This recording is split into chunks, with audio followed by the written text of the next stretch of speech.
আসসালামু আলাইকুম। আমি স্বপ্নিল টাঙ্গাইল থেকে বলছি। বাংলাদেশি ব্লগার স্বপ্নিল চ্যানেলে আপনাদের সবাইকে আরও একবার স্বাগতম জানাই। কাছে এবং দূরে যে যেখান থেকে বসে আমার এই ভিডিও দেখছেন, আশা করছি আল্লাহর অশেষ রহমতে সবাই অনেক ভালো আছেন এবং সুস্থ আছেন। আমরাও আলহামদুলিল্লাহ ভালো আছি। গত কয়েকদিনের মধ্যে আমাদের এই সোনার বাংলাদেশে অনেক কিছুরই পরিবর্তন হয়েছে। আশা করছি আমি না বললেও আপনারা সবাই সবকিছু জানেন। দেশ বা বিদেশে যেখানেই থাকেন জানি কারোরই অজানা নেই। যারা দেশে ছিলেন তারা হয়তোবা সরাসরি এটার সাথে যুক্ত ছিলেন বা অংশগ্রহণ করতে পেরেছিলেন বা প্রত্যক্ষদর্শী। আর যারা বিদেশে ছিলেন বা অন্য কোথাও ছিলেন তারা সকলেই নিজ নিজ অবস্থান থেকে অনেকটাই সাহায্য করেছেন দেশের অবস্থার পরিবর্তনের জন্য।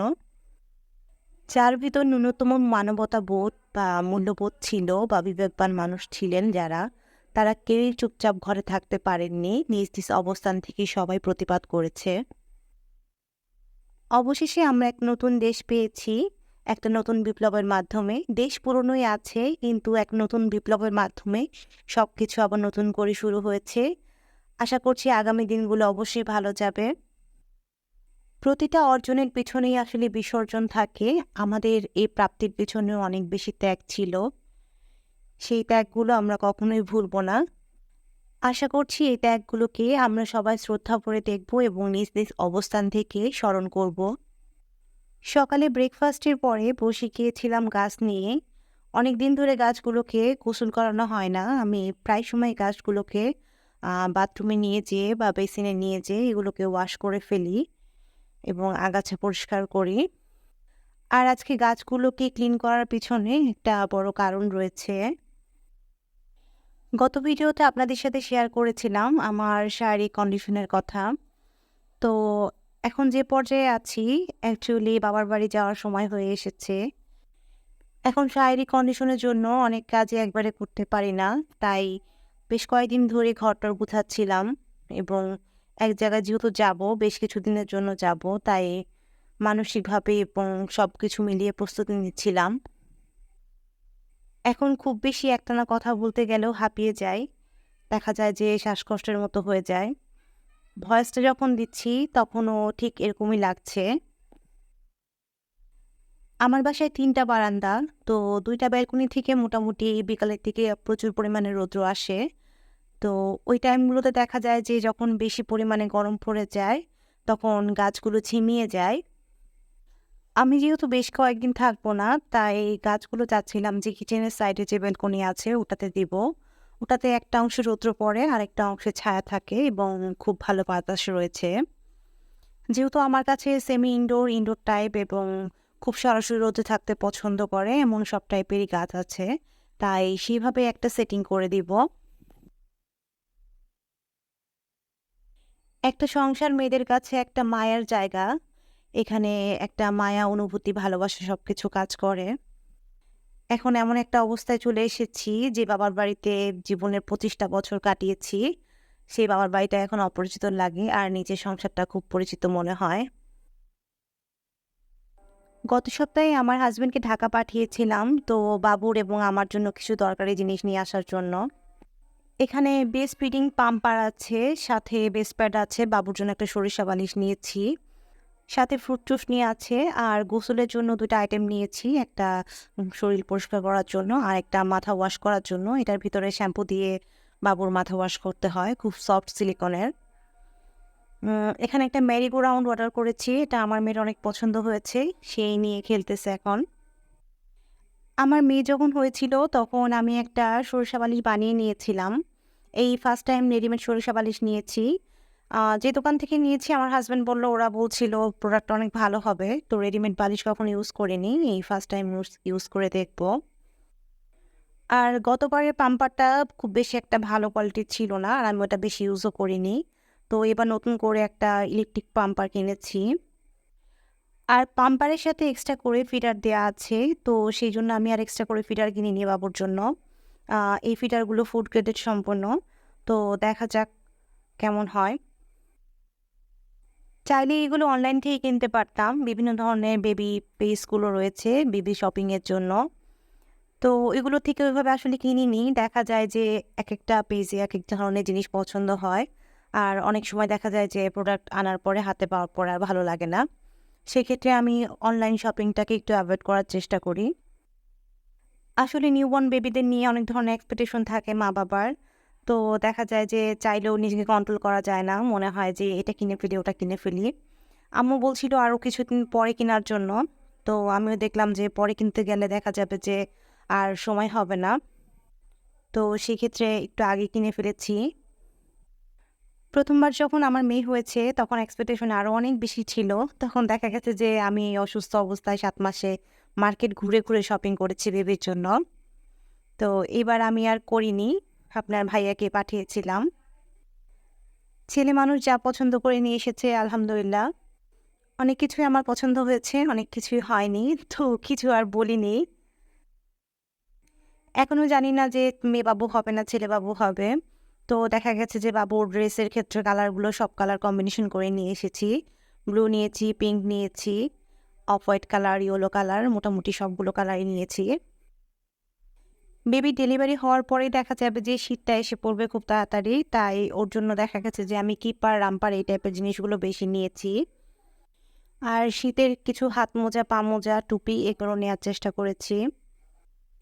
বেবির সেটগুলো সব থাই সেটগুলো আনতে বলছি। থাই কাপড়গুলো সবসময় অনেক সফট হয়।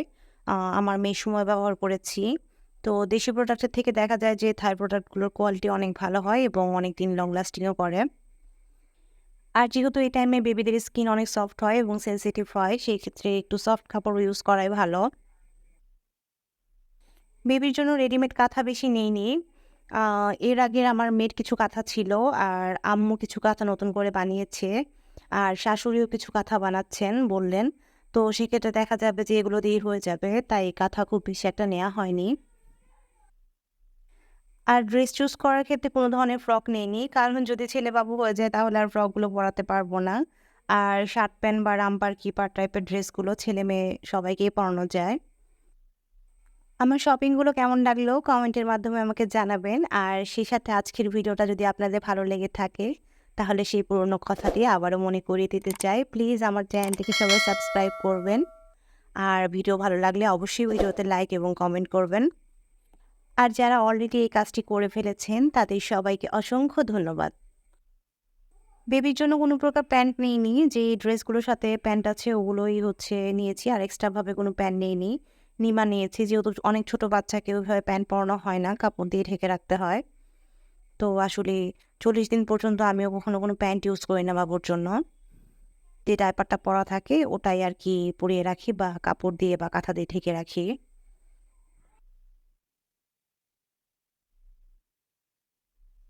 এখানে একটা পিলো সেট আছে।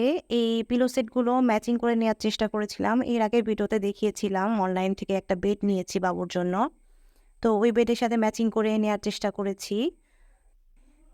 এখানে একটা নার্সিং পিলো আছে বাবুকে ব্রেস্ট ফিডিং করানোর জন্য।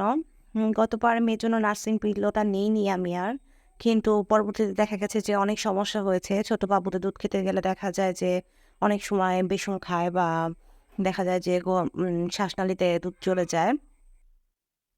বাবার বাড়ি চলে যাচ্ছি, তাই সবকিছু উঠিয়ে রেখে যাচ্ছি। আমি কুশন কাভার, ডাইনিং টেবিলের ক্লথ সবকিছু ধুয়ে ফেলেছিলাম। এখন সবকিছু আয়রন করে ভাঁজ করে আলমারিতে উঠিয়ে রেখে যাচ্ছি। ৩-৪ মাস আর এগুলো ব্যবহার করা হবে না, তাই বাহিরে থাকলে ধুলোবালি পড়ে যাবে। আমি সবসময় লং টাইমের জন্য যদি কোথাও যাই, তখন সবকিছু গুছিয়ে একদম আলমারিতে উঠিয়ে রেখে যাই। আলমারি গুছালে আরও যে কত শত জিনিস বের হয়। তো এখানে আপনাদের সাথে কিছু জিনিস শেয়ার করতে আজকে বের করেছি। তো এই হচ্ছে কটনের একটা প্যাকেটের ভিতরে আ আপনার ভাইয়া আমাকে ফার্স্ট টাইম যে গোলাপ ফুল উপহার দিয়েছিল ১০ টা গোলাপ, সেই গোলাপ ফুলটা রেখে দিয়েছিলাম লুকিয়ে আম্মুর ভয়ে। তো তখন অনেক ছোট থাকতে প্রেম করতাম।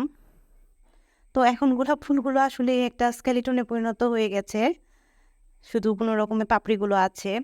তারপরেও রেখে দিয়েছি। মাঝে, মাঝে বের করে আপনার ভাইয়াকেও দেখাই। দুজনকে দেয়া অনেকগুলো গিফট বক্সও আছে। তো অনেক চিরকুট আছে। মাঝে, মাঝে এগুলো দেখি আর অনেক হাসি পায় যে তখন কত বাচ্চা ছিলাম আমরা। তখন কত আবেগের সাগরে আমরা ভাসতাম। বয়স ছিল অল্প। তো এখন যখন এই চিরকুটগুলো দেখি, ওগুলো পড়ে মাঝে মাঝে খুব হাসি পায়। আর তখন হাতেও কত সময় ছিল বসে বসে এগুলো বক্স বানানো, গিফট বক্স রেডি করা, তো সুন্দর সুন্দর রোমান্টিক কথাগুলো চিরকুটে লেখা। এখন দেখা যায় যে ঠিকমতো সারাদিন কথা বলারই সময় পাই না আমরা। সংসার মানুষের জীবনটাকে কতভাবে চেঞ্জ করে দেয়, তারপর আলহামদুলিল্লাহ অনেক ভালো আছি। আল্লাহ তাআলার কাছে এটাই অনেক শুকরিয়া। অনেক মানুষ আরো অনেক খারাপভাবে থাকে। এভাবে রাগ, দুঃখ, অভিমান, ঝগড়া করে ভালোবাসা, খুনসুটি সবকিছু দিয়ে ৭ বছর আমরা পার করে দিয়েছি একসাথে। এভাবে যাতে সারা জীবন থাকতে পারি, আল্লাহ তাআলার কাছে সবসময় এই প্রার্থনাই করি।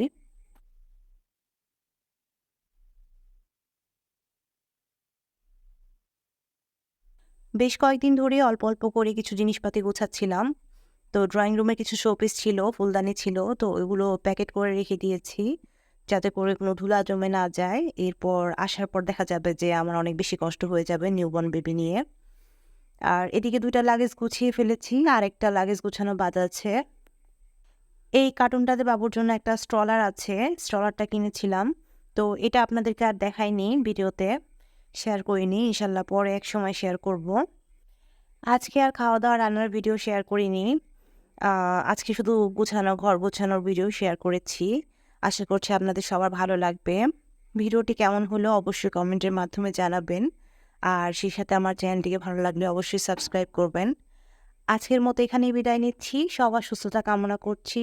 আল্লাহ হাফেজ। আসসালামু আলাইকুম।